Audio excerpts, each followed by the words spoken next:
Okay, now let's look at Poisson distribution. Please excuse my French. It's Poisson, not poison. Yeah? Poisson distribution is an important discrete probability distribution. This one comes up a lot in the real world, and it is actually a pretty important distribution. So hopefully I can cover all fundamental needs for you to understand Poisson distribution. It's still a discrete probability distribution just like binomials. The only difference is we use this distribution when we are looking at occurrences of some sort of event or experiment that happen over a specific time interval, over a specified, not a specific, a specified time interval. So the random variable r is still the number of successes or the number of occurrences of the event. But instead of it just being the number of successes out of n number of trials, so we are not going to say we are going to pick 5 people, what probably 3 of them know something. It's the number of successes that we get over a time interval or some sort of interval, usually time. It can be distance, area, or volume, or some other measurement. But time seems to be the most widely used version for Poisson distribution. So you can see how this would have a totally different application. It's no longer pick 12 people and find out how many of them know McDonald's. It would be a sit. It will be a sit an observa it will be like if you sit on an observation dock to watch birds flew across a day. How many of those birds are eagles, for instance? And for this, we would need to do a Poisson distribution to figure that out. Now here is the formula. The formula looks very complicated with that whole mu to the x time uh, e to the negative mu all over r factorial. But those are actually literally very simple things. Mu here, sorry, I change the color here. Mu here is just your average, yeah, the mean. R is your number of successes, same thing. And E here is the special number that you've hopefully seen before. E is approximately 2.71828 blah blah blah, similar to pi. Okay, right? It's an irrational number, so they are pretty easy numbers to deal with. I will explain about this formula later of this video. There are some requirements for this distribution. Okay, first, the random variable r is number of occurrences, just like before. Only now it's over some interval rather than out of certain number of trials. Your occurrences need to be random. They need to be independent, and they need to be uniformly distributed over the interval being used. So that means you can't have peaks and valleys. You can't be more likely to see eagles in the first hour of the day than the last hour of the day. Or if you were going to do it over a week, you couldn't do this if it was more likely to see eagles on the weekend versus during the week.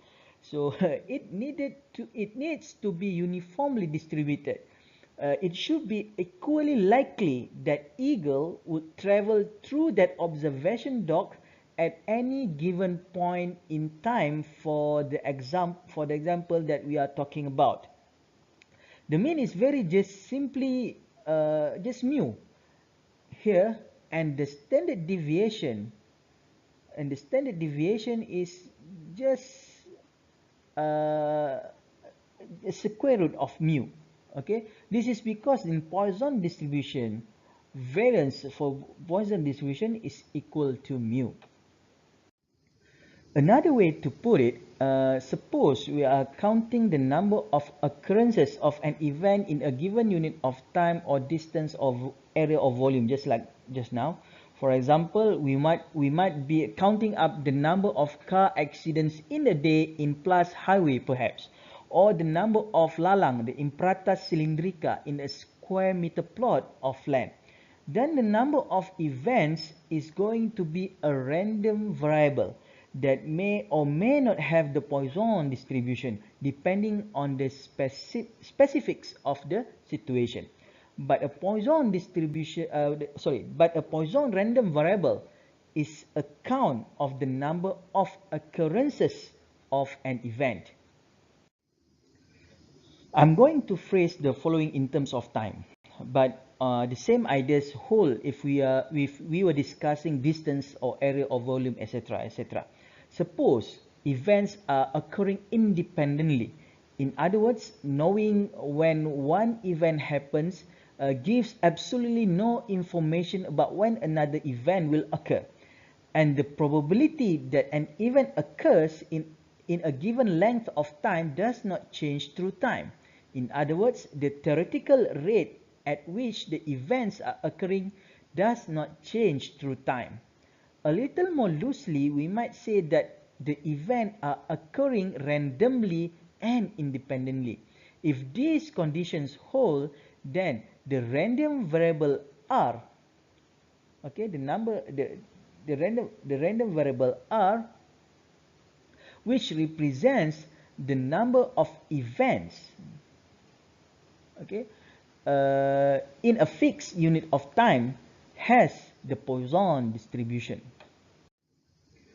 Here's again the probability mass function for the Poisson distribution. What we will use to calculate probabilities. Okay, the probability, the random variable R, takes on the value little r, which you'll sometimes see written as P of R. Okay, this P equals R is equal to lambda to the R times E to the minus of to the minus lambda over the R factorial. So here is the complete formula. So E like a pi is an important mathematical constant. The base of natural logarithms, okay, E is approximately 2.71828, but it is an irrational number that has infinite non-repeating decimal places.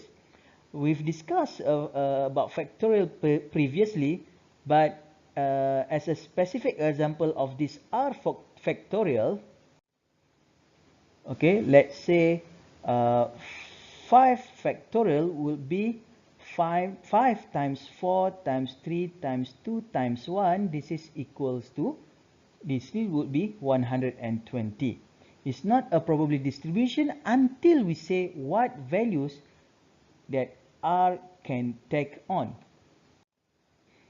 Here, the random variable is a count of the number of events in a given unit of time, and so it can take on any non-negative whole number value. Remember that. So this is the probability mass function that we use to calculate probabilities for any value of R, yeah, that can take 0, 1, 2, and off to infinity. There is no upper bound on the value that R can take on, but depending on the situation, the probabilities eventually get tiny for large values of R. The mean of the Poisson distribution usually write as lambda. Okay, the mean usually wrote as lambda. So mu here is the mean of the random variable r is equal to lambda. So we could have used mu as our parameters. We can still use mu as our parameters, and some sources do that, like in our lecture notes and most of the like many other books out there. But we often use lambda. Okay, sorry. We often use lambda here for the Poisson distribution. The variance of the Poisson distribution, which we label as sigma, okay, the variance of the Poisson distribution, which we label as sigma square here, is also equal to lambda. So these are the rules, which means that the standard deviation for the Poisson distribution, the variance for the Poisson distribution is equals to the mu or the lambda. So remember again, for the Poisson distribution, the mean is equals the variance. So the mean also, usually in the Poisson distribution, they use lambda. Then they are equal. A big difference is between the two, between Poisson and binomial distribution. The binomial distribution is affected by a sample size and the probability, whereas the Poisson distribution is only affected by the mean. A binomial distribution has possible values from 0 up to n, because you are only going to do n number of trials. So you either get no successes all the way up to all n of them. But a Poisson distribution has no upper limit. You could, in that one day, no eagles could pass by, or you could have a million pass by. So there is theoretically no upper limit to r on a Poisson distribution. Let's look at the example here. It's one of the example here. Let's say a wheat scientist decides to count the number of senduduk or the Melastoma malabatricum. Is it an X here? So it also can be an R. Yeah, sorry. In each of 80 randomly selected squares within the slope. So you have the slope, and then you put a square, so kind of like 1 meter squares, and then you do it 80 times. Okay, the average number of senduduk for all 80 squares is 3.6875. Okay, so now the question is, estimate the probability that exactly 4 senduduk will be found in a randomly selected squares. So we know that the lambda or the mu is equals to 3.6875. So we want the x here, or the r, okay, is approximately the probability. We want to say the probability of this one is definitely the probability of the x of occurrence is the 3.6875. So this is the probability. This is the mu. So when you want to say the p, when you want to r equals to 4, okay, remember that the equation, okay, so it will be 3.6875 over 4, okay, times e equals 3.6875 divided by 4 factorial. Okay, so remember the equation is PR equals to lambda r e power of minus lambda r factorial. So if you do the calculation here you can get that it is 0.1929 if we use this in a 4 decimal point. So it's approximately 19% of times that the probability of you will find 4 senduduk, this wheat species, the 4 senduduk is in a square. Okay, let me say that how to get 3 times exactly 3 senduduk, or let's say less than 4. Oh, sorry, less than 4 senduduk. How about R?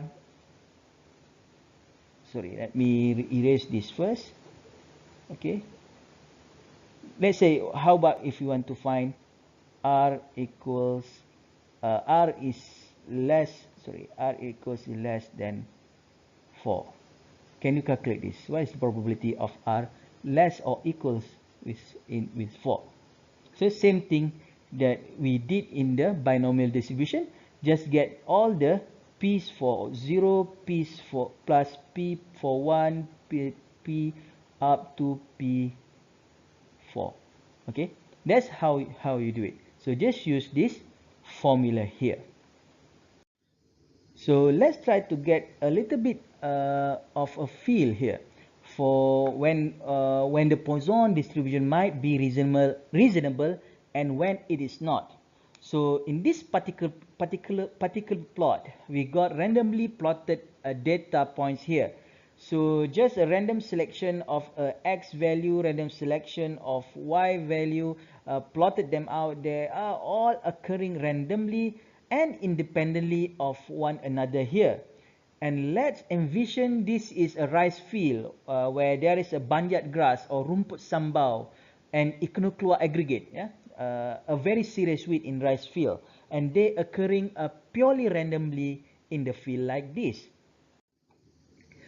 And if we were to randomly select, suppose a square meter of this field, where this square represents these squares represent a square meter plot. Okay, in this particular one, there are 4 occurrences in that square meter. 1, 2, 3, 4. There's 4 occurrences in this square meter.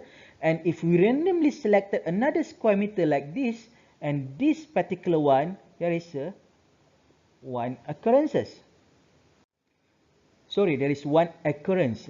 My English. Okay, if we randomly selected another square meter, okay, in that particular and one here, you see, there are 2 occurrences. So here have 2 occurrences, one here, 2 occurrences in these square meters.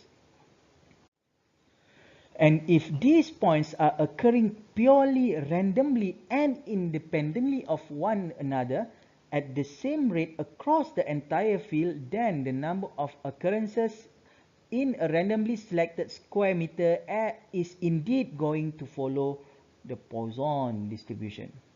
Okay, P is capital here, sorry. But let's see what happens when they are not occurring purely randomly and independently of one another. Suppose we have a situation when there is a little clumping going on. So it might look like this. Maybe like some cows are clumping together in different areas. Okay, in the range in a range. So the cows tend to clump together among themselves. And we've got a little clumping. There isn't random scattering. There is some randomness in there, but they are in clumps. And so if you are going to randomly select a plot here, okay, a plot here, we just randomly select a plot here, we are just going to get 0 occurrences. But if we randomly select another one here, well, sometimes you are going to get a whole lot of occurrences, and sometimes you are going to get just a couple, like this, just 2. This is maybe 1, 2, 3, 4, 5, 6, 7, 8, 9, 10, 11, 12, 13, and 14. Probably 14 here, 2 here. But we are going to get a lot of 0 and a lot of big counts. And we do plot here and do plot here, probably you get all big plot at the same time. Some will get 0 and some will get a lot in the square meters that we randomly plot. And so since they are not randomly scattered throughout the area, this is not a Poisson distribution. Okay, the number of occurrences in these randomly selected boxes is not going to follow the distribution, the specific Poisson distribution. On the other side of things, what if they are evenly distributed, uniformly distributed, where they are not random here, nice little rows and columns like rows and columns of oil palm and rubber trees in a plantation? In this type of scenario, if we were to randomly pick a box, here we've got two occurrences, okay, and then we pick another one, well, we got another two occurrences, and then we take another one, definitely we get another two occurrences. And so we don't have that variability. We don't have this random scattered, where we are getting zero sometimes and more other times, and that kind of thing, okay. So we don't have this random scattering, and so here again we do not have, okay, this is not a Poisson distribution.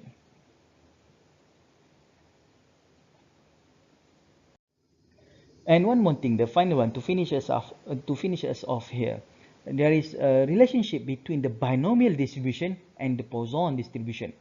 Okay, the binomial distribution tends toward the Poisson distribution.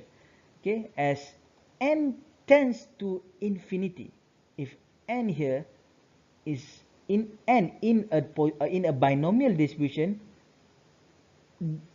going near to the infinity, and also the p, the probability, it tends to be close to 0, and n times p here stays constant, and as such the Poisson distribution can provide a reasonable approximation, okay, to the binomial distribution. Okay, again, if n is large,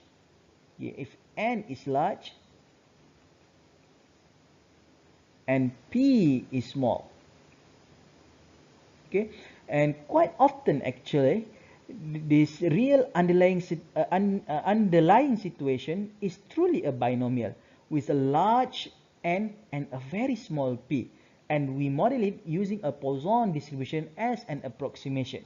So the Poisson distribution is sometimes described as a distribution to model rare events. But no need to get headache with this text statement. This is just for your additional knowledge. This is the end for Poisson distribution.